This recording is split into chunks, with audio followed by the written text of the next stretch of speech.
And the first secret is measure, right? Because one thing that sales or often marketers struggle with is what's the return on my investment?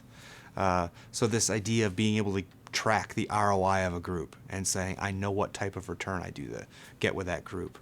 Or if I want to spend part of my resources, sales resources on blue sky customers, right, which are going to be conquest, very hard to get, I measure the ROI specifically of those sales resource investments.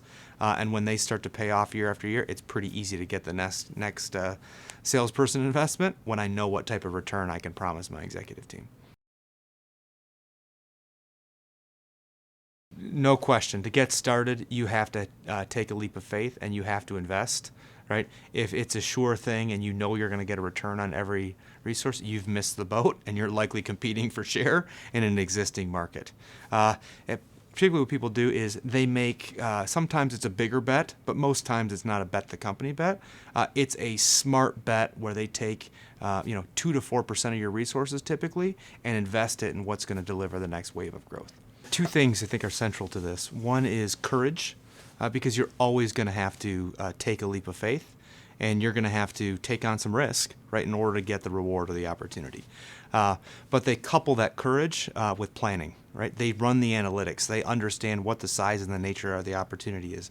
They understand if the market's going to take off in 3 years or more likely 4 or 5 years. So it's not just courage and on a bet or an idea, right? They back it up with a science that they know they're taking a risk, but it's a calculated one.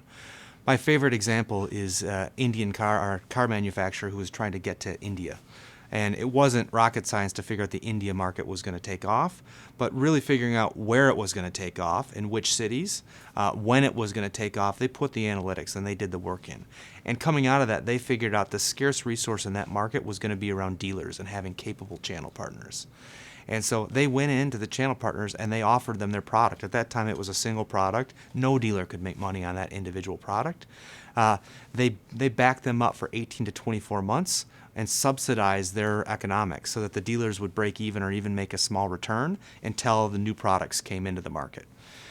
They were able to go from nowhere in that market to become a top 3 share player with an 8% return on investment, or 8% return on sales, which is an outstanding return, and in return their investment many times over, based on both their courage to do it and the analytics and planning to know what it would take to deliver on that investment.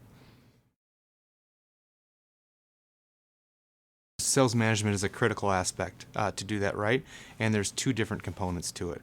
One is you need to segment the business. The second one is you still need to measure along the way. So what I mean by segment is investing ahead of demand. You don't get sales on a daily basis, on a weekly basis, on a monthly basis, right? And you do in your day-to-day business. And so keeping those things separate is quite helpful. So you still drive performance in your base business, and you don't pollute it with where you're investing ahead of demand. At the same time, you want to measure it. You don't want to just invest and hope there's a pot of gold at the end of that rainbow.